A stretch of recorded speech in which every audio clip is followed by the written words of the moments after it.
ایک حدیث البتہ صحیح ہے، صحیح سند کے ساتھ، فضائل صحابہ کتاب ہے، احمد بن حنبل کی یہ روایت میں نے وہ 72 حدیث میں بھی شامل کی ہے کہ سیدنا علی رضی اللہ تعالیٰ عنہ کہتے ہیں کہ میری وجہ سے 2 گروہ گمراہ ہوں گے اور میری وجہ سے 2 گروہ دوزخ میں جائیں گے، ایک میری محبت میں غلوف کر کے اور ایک میری دشمنی میں غلوف کر کے۔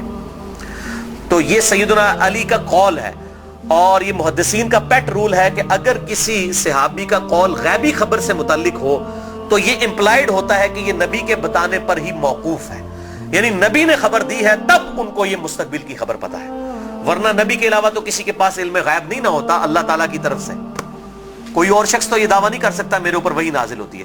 تو نبی کو جتنا اللہ تعالیٰ علم غیب دیتا ہے، غیب پر اطلاع دیتا ہے، وہ امت تک پہنچا دی جاتی ہے۔ تو سیدنا علی جب یہ قول بیان کر رہے ہیں تو یقیناً یہ موقوف ہے نبی صلی اللہ علیہ وسلم کے بتانے کے اوپر۔ تو یہ 2 ایکسٹریم رویے امت میں آج تک موجود ہیں۔ لیکن اب مسئلہ یہ ہوتا ہے کہ چونکہ فرقہ واریت ہو جاتی ہے تو اہل سنت سے اگر آپ پوچھیں گے وہ کہیں گے جی وہ جس دوزخ میں جس گروہ نے جانا ہے نا وہ یہ رافضی شیعہ ہے، دیکھیں سیدنا علی کے بارے میں کتنا غلو کرتے ہیں۔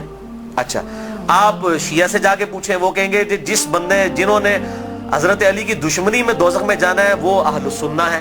یہ دیکھیں کہ یہ حضرت علی کی جب شان بیان ہونی شروع ہوتی ہے تو یہ شیعت کا فتویٰ لگا دیتے ہیں۔ ٹھیک ہے، تو یہ دونوں ایکسٹریم رویے ہیں۔ اہل سنت کے ہاں بھی ناسبی موجود ہیں جو سیدنا علی سے بغض رکھتے ہیں، آج تک موجود ہیں، اور ان کی زیادہ تر تعداد جو ہے وہ اہل حدیث اور دیوبند مکتب فکر کے اندر موجود ہے۔ آپ کچھ بریلیوں میں بھی ایک کا دکا دانے آنے شروع ہو گئے ہیں، اور اسی طریقے سے جو رافضیوں کی اکثریت ہے وہ اہل تشیع کے ہاں پائی جاتی ہے جو کہ سیدنا علی کے بارے میں غلو کرتے ہیں۔ اہل سنت کا درمیان میں مسلک ہے اس حوالے سے، اور اس میں میں وہ امام شافعی کا شعر کوٹ کروں گا ضرور، جو انہوں نے دیوان الشافعی ان کا اپنا دیوان چھپا ہوا ہے، اس میں کوئی سند کی ضرورت نہیں ہے، اور تمام ائمہ محدثین نے اپنی حدیث کی کتابوں میں اس قول کو نقل کیا ہے، اسماء الرجال کی کتابوں میں اس قول کو نقل کیا ہے۔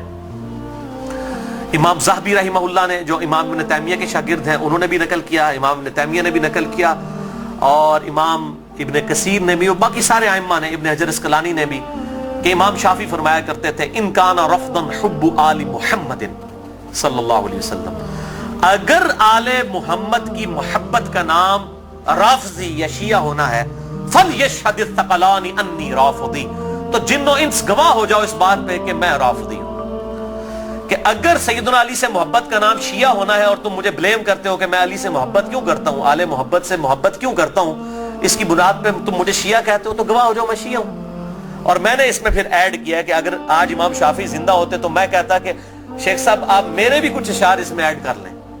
آپ نے تو کہا نا کہ اگر اہل بیت کی محبت کا نام رافضی یا شیعہ ہونا ہے تو میں ہوں رافضی، تو میں یہ کہتا ہوں کہ اگر نبی صلی اللہ علیہ وسلم کی محبت کا نام اگر وہ غلوف کے درجے میں نہ ہو، بریلوی ہونا ہے تو میں بریلوی ہوں۔ اگر صحابہ کرام سے عقیدت کا نام اگر غلوف کے درجے میں نہ ہو، یہ شرط ہے، ادھر بھی معصومیت نہ کلیم کر دی جائے دیوبند کی طرح، اگر اس کا نام دیوبندی ہونا ہے تو میں دیوبندی ہوں۔ اور اگر کتاب و سنت کے منہج کو اور اجماع کو حجت مانتے ہوئے فائنل اتھارٹی ماننا اور اس کے مقابلے پر کسی کی بات کو حجت نہ سمجھنا اہل حدیث ہونا ہے تو میں اہل حدیث ہوں۔ تو یہ صرف ایک سمجھانے کے لیے ایک جملوں کے طور پر ہے، باقی الحمدللہ ہم مسلمان ہیں اور ہمیں اسی پر فخر محسوس کرنا چاہیے۔ اللہ تعالیٰ نے ہمیں مسلم پیدا فرمایا ہے، وَسَمَّاكُمُ الْمُسْلِمِينَ، اس نے نام بھی ہمارا مسلمان رکھا ہے، ہمیں اسی پہ فخر محسوس کرنا چاہیے۔ باقی جو یہ فکر کی بات ہوتی ہے، اگر اصحاب الحدیث یا اہل السنہ کی فکر محدثین نے استعمال کی تو یہ فکر کے طور پر تھا، کبھی یہ مسجدوں کے باہر اس طریقے سے تفریق نہیں کی جاتی تھی جس طرح آج کل ہو چکی ہے، اور آج کل بھی ہر جگہ نہیں ہے۔ پورے سعودیہ میں اس طرح کی تفریق نہیں ہے کہ مسجد کے باہر آپ کو اس طرح کی چیزیں ملیں، یا ملیشیا کے اندر جن ملکوں کے اندر تھوڑی ہوش آئی ہے تو ان چیزوں سے چیزیں پاک ہیں۔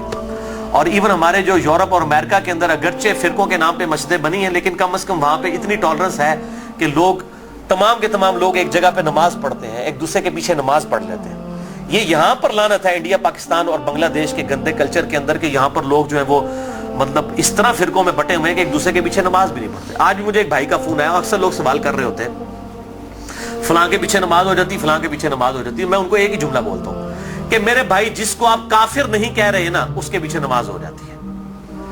آپ نے اگر یہ اناؤنسمنٹ کرنی ہے کہ اس کے پیچھے نماز نہیں ہوتی تو اس کو پہلے کافر ڈکلیئر کریں گے۔ اگر آپ میں یہ جرت نہیں ہے نا، آپ مسلمانوں سے سمجھ رہے ہیں نا،